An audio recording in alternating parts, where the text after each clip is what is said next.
इत्माद news में आप लोगों का खैर मकदम है। आज गार्डन रिच मटिया बुरुज की सरज़मीन पर बज़्म अरबाब नसर की जानिब से जनाब तनवीर अफज़ल, जिनको इंटरनेशनल मदर टेरेसा अवार्ड से नवाजा गया, और मगरिबी बंगाल हुकूमत की तरफ से फूड डिपार्टमेंट में जॉइंट सेक्रेटरी बनाया गया।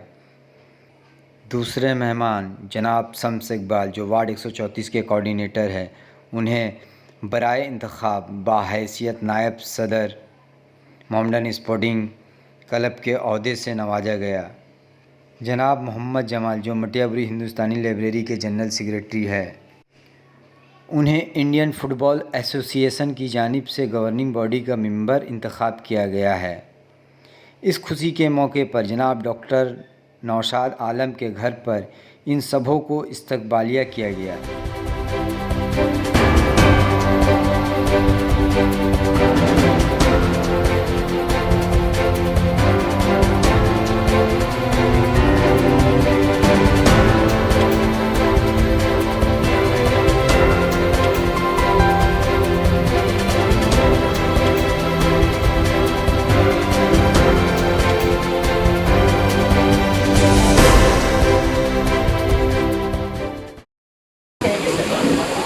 बहुत ज़रूरी है। अगर समाज को बदलना है, आज के नौजवान जो हैं बेसिकली कहिए तो मतलब एहतजाजी हैं, रेबेल इनको कहा जा सकता है, जो समाज को बदलना चाहते हैं। जो हमारे जनरेशन में जिस तरह से हम लोग एक चीज़ को देखते थे, वो दूसरे नज़र से देखते हैं। तो अगर समाज को बदलना है और अच्छे से उसको अगर बदलना है, अच्छे की तरफ उसको ले जाना है, तो सिविल सर्विस जो है किसी भी नौजवान के लिए एक बहुत अच्छा एक टूल है कि इसके ज़रिए से आप समाज में जो बुराई है, किसी कोई कमी है, इसको आप दूर कर सकते हैं। आपको एक छोटा सा एग्जांपल देके आप देखिएगा कि हमारे जो हम लोग वीडियोज़ होकर के जब रहते हैं, कोई चाइल्ड मैरिज कभी होता है, मेरा वीडियो वहाँ उसी वक्त चला जाता है पुलिस को लेकर के, जा कर के चाइल्ड मैरिज को रोकता है। तो एक समाज के अंदर जो खराबी है उसको रोकने में भी वीडियो है। अगर कहीं एक रास्ता बनाना है उसके लिए भी एक वीडियो है। कहीं स्कॉलरशिप देना है उसके लिए भी माइनॉरिटी फाइनेंस कॉर्पोरेशन है, कोई जनरल मैनेजर, वो WBCS ऑफिसर है। तो इस तरह से आप हर लेवल पे, और आप अभी जिस लेवल पे हम लोग काम कर रहे हैं, जैसे फूड डिपार्टमेंट में सेक्रेटेरिएट के लेवल पे, कि पूरे बंगाल में किस तरह से फूड डिपार्टमेंट का काम किस तरह से क्या होगा, क्या पॉलिसी होगा, किस तरह से राशन कार्ड वगैरह का जो हम लोग और आसानी से सहूलत के साथ जो है लोगों को दे सके, जिसके वजह से डिपार्टमेंट में डिजिटाइजेशन हो रहा है कि लोग अब मोबाइल के ज़रिए से, पोर्टल के ज़रिए से घर बैठ के जो है अप्लाई कर सकते हैं। तो इस हर काम के पीछे आप देखिएगा कि कहीं ना कहीं जो है कोई एक सिविल सर्वेंट उसके पीछे है। तो अगर नौजवान बच्चे आज ये रास्ता चुनते हैं तो अपना मुस्तकबिल तो उनका बहुत अच्छा होता ही है। सैलरी भी ख़राब नहीं है, सैलरी भी आज हम लोग बहुत अच्छा पाते हैं, और इसके साथ साथ अपना जहां मुस्तकबिल वो बना रहे हैं, उसी तरह से समाज को बदल सकते हैं, आने वाले जनरेशन को जो है वो और अच्छे लेवल पे ला सकते हैं। इस वजह से हम लोग चाहते हैं कि बच्चे इस तरफ सिविल सर्विस की तरफ ज़्यादा से ज़्यादा आए। सर, बज़्म अरबाब नसर की जानिब से आज गार्डन रिच मटिया बुरुज की सरज़मीन आपको इस्तकबालिया दी गई। मेरे पास अल्फाज नहीं है कि किस तरह से बज़्म अरबाब नसर का शुक्रिया अदा कर सकूं। जिस मोहब्बत के साथ, जिस खुलूस के साथ नौशाद ने यहाँ दावत दिया, बज़्म की तरफ से दावतनामा आया, मेरे पास अल्फाज नहीं कि मैं किस तरह से शुक्रिया अदा करूँ। शुक्रिया शायद बहुत मतलब छोटा सा अल्फाज है, हम मतलब चोट नहीं पहुँचाना चाहेंगे नौशाद को या जो और भी दूसरे जो मेंबर्स हैं इस ऑर्गेनाइजेशन के, लेकिन बहुत ही मतलब दिल से जो है खुशी हासिल हुई कि मटिया बुरुज जैसे जगह में बुलाकर इतने सारे, सिर्फ यही ऑर्गेनाइजेशन नहीं बल्कि और काफ़ी सारे ऑर्गेनाइजेशन एक जगह होकर, एक जो मटिया बुरुज का मतलब रहने वाला नहीं है, शायद हमको कहीं लगता है कि इन लोगों के दिल में जो प्रोफेसर एजाज़ अफज़ल के लिए जो मोहब्बत है, कहीं वो मेरे ज़रिए से जो है इन लोगों तक जो है पहुंचता कि हाँ, एजाज़ अफज़ल अब नहीं है तो क्या हुआ, तनवीर अफज़ल तो हैं, तो चलो ये शफ़क़त, ये मोहब्बत जो है तनवीर अफज़ल के ज़रिए से जो है एजाज़ अफज़ल को भी ख़राज अक़ीदत जो है दे रहे हैं। तो बहुत बहुत शुक्रगुज़ार हैं हम नौशाद और उनके ऑर्गेनाइजेशन के। कि गवर्नमेंट जॉब में स्पोर्ट्स कोटा एक होता है, तो जो बच्चे नेशनल गेम इंटर माने इसमें गेम खेल लेने के बाद ही जो उन लोग होता है उन लोगों को ही मौका मिलता है, आम लोगों को नहीं मौका मिलता है। तो मैं चाहूँगा कि हमारा मुस्लिम समाज पढ़ाई लिखाई तो अपनी जगह पर है, करना ही है, उसके साथ साथ अगर स्पोर्ट्स पर ध्यान दे और वो अगर बंगाल टीम की नुमाइंदगी करे, नेशनल टीम में चला जाए तो उसके नौकरी के लिए आसानियाँ होती है। मेरे कई दोस्त स्पोर्ट्स खेलने के बाद, मेरा एक दोस्त है बचपना का असलम परवेज, स्पोर्ट्स के अंदर रेलवे में नौकरी कर रहा है, अभी रिटायरमेंट लिया है। अच्छा, उसके बाद आबिद हुसैन जो नारकुल, वो मेरा दोस्त है, वो इसमें इलेक्ट्रिसिटी बोर्ड में है। तो ऐसे बहुत से मिसाल मिलेंगे आपको जो स्पोर्ट्स के ज़रिए उनको नौकरी मिलने में आसानियाँ हुई।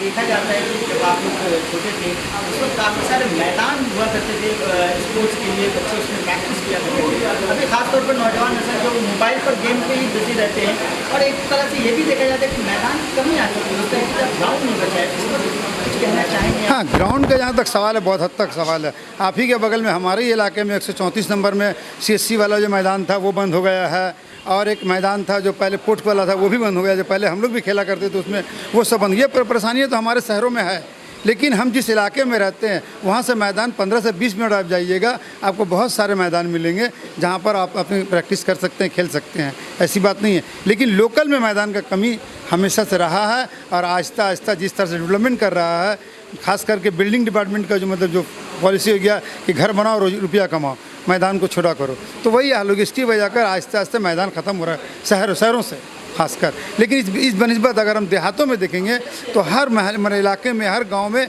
एक मैदान कंपलसरी रहता है, जिसके बनस्बत गौर करें इतने स्पोर्ट्स पर्सन आते हैं, ज़्यादातर देहातों से ही आते हैं, ज़्यादातर देहात से ही आते हैं बच्चे हों।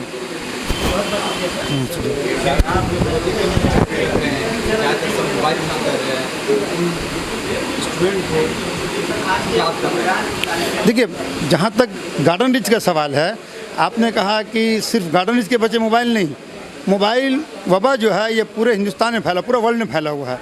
लेकिन हमको अपने बच्चों को मोबाइल से दूर रखने के लिए स्पोर्ट्स का इंतजाम करना पड़ेगा। जिस तरह हमने देखा कि बंगालियों को, जो हमारे गैर मुस्लिम भाई हैं, वो लोग क्या करते हैं, बच्चों को हाथ पकड़ के बच्चों को मैदान ले जाते हैं, अपने बच्चों को हाथ पकड़ के स्कूल ले जाते हैं। लेकिन हमारे अंदर वो कमी आज भी है।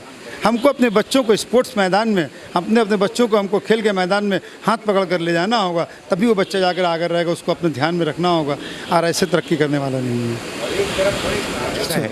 कि वो हर एक गोशे हयात अपनी नज़र रखते हैं, चाहे वो इल्म की तरफ से हो, वो स्पोर्ट्स की तरफ से हो, वो ड्रामे की तरफ से हो, अदब की तरफ से हो, हर तरफ वो अपनी नज़र रखते हैं और हर तरफ कुछ ना कुछ ज़बरदस्त काम करते हैं। जब से वो मगरबी बंगाल उर्दू एकेडमी के वो गवर्निंग बॉडी के मेंबर हुए हैं, उस तरफ भी उन्होंने बेहतर से बेहतर काम अंजाम देना शुरू कर दिया है। बिल्कुल, इसके लिए शिक्षा रत्न जो अवार्ड उनको मिला वो अलग है कि शिक्षा पर भी उनकी नज़र है, और हमेशा चूँकि टीचर भी हैं वो, तो इसलिए उनको जितनी मुबारकबाद से ज़्यादा उनको दुआओं की ज़रूरत है।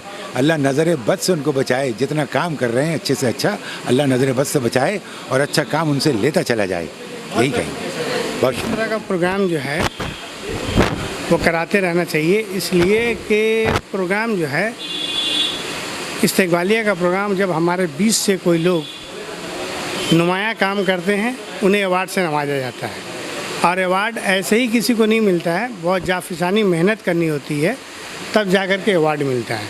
और अवार्ड जब किसी को दिया जाता है और उसको इस्तेक़बालिया जाता है तो उसका मन और बढ़ता है, और इस्तेक़बालिया देने का मकसद ये होता है कि दूसरे लोग भी जाने कि उनको क्या अवार्ड मिला है, उन्होंने किस कदर मेहनत किया है, ताकि और लोग भी उसी नहज पे चलकर, उसी रास्ता पे चलकर आगे बढ़ें और इसी तरह से अवार्ड हासिल करें। आज जनाब तनवीर अफजल साहब और जमाल साहब, शम्स इकबाल साहब को आपने नॉमिनेट किया अवार्ड की, क्या खासियत रही सर उनको अवार्ड? देखिए, जमाल साहब IFA के गवर्निंग बॉडी में गए, तनवीर अफजल साहब को इंटरनेशनल मदर टेरेसा अवार्ड मिला, और अनिल साहब नायब सदर हैं हमारे मॉडर्न स्पोर्टिंग क्लब के, और वो हमारे वार्ड कोऑर्डिनेटर भी है, और माशाल्लाह बहुत अच्छा काम कर रहे हैं और इसी तरह से वो करते रहेंगे। उम्मीद है वो बहुत अच्छा काम कर रहे हैं, वार्ड को बहुत सजाया बचाया, बहुत सारा काम किया है। हम देंगे कि आप सिस्टम में आइए, गवर्नमेंट सर्विस में आइए, WBCS कीजिए, IAS कीजिए, IPS कीजिए, और सिस्टम में आइए। आप सिस्टम में आइएगा, जिस तरह से तनवीर भाई ने बताया कि सिस्टम में आइएगा तभी आप कुछ कर सकिएगा। तो आप जब तक सिस्टम में नहीं आइएगा, आप अपने लोगों को आगे बढ़ाने की नहीं बढ़ा सकते हैं। इसीलिए कि आपको नौजवान नस्ल के लिए ये है कि आप पढ़िए लिखिए और आगे बढ़िए। जैसे शेर है कि अंजाम उसके हाथ है आगाज़ करके देख, अंजाम उसके हाथ है आगाज़ करके देख और भीगे हुए परों से ही परवास करके देख। अगर आप, और एक शेर है कि आप सिर्फ सोचिएगा नहीं है करने के लिए, आपको करना है कि परों को खोल ज़माना उड़ान देखता है और ज़मीन पे बैठ के क्या आसमान देखता है। ये नौजवानों के लिए मेरे लिए 2 शेर नज़र है। उम्मीद है कि हमारे नौजवान जो हैं वो ज़रूर आगे जाएंगे, तरक्की करेंगे और माशाल्लाह हमारे नौजवान जो है WBCS, IAS और जो सिस्टम है उसमें वो आगे बढ़ करके कामयाब होंगे और कामयाबी के साथ हमारे मुल्क को, हमारे स्टेट को, हमारे सूबा को वो तरक्की दिलाएंगे। उम्मीद है आपको ये वीडियो पसंद आई होगी। अगर आपको ये वीडियो पसंद आई तो लाइक एंड शेयर करें। ऐसे ही अन्य वीडियो देखने के लिए चैनल को सब्सक्राइब करें।